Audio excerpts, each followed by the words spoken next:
So I think the officials sorted out the time. This game now wearing a sleeve on his right leg. Champagny, it drops in for three. 9.9%, so just under 40. Champagny's already hit one. Make it two. Champagny with time for three.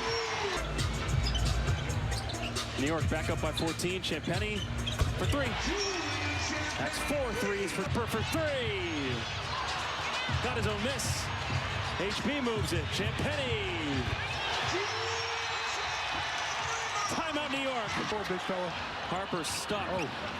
Wembanyama moves it. Champagny ties his career high. He's got 6 threes. 4-point swing.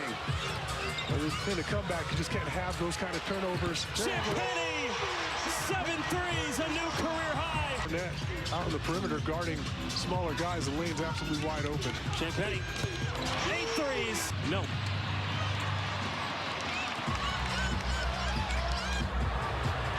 Champagny again, 9 threes. That ties Chuck Person's Spurs single game 3-point record. Fox right back. Champagny for 10 threes. Fox the steal. Up to Champagny. Steps back again. Why not?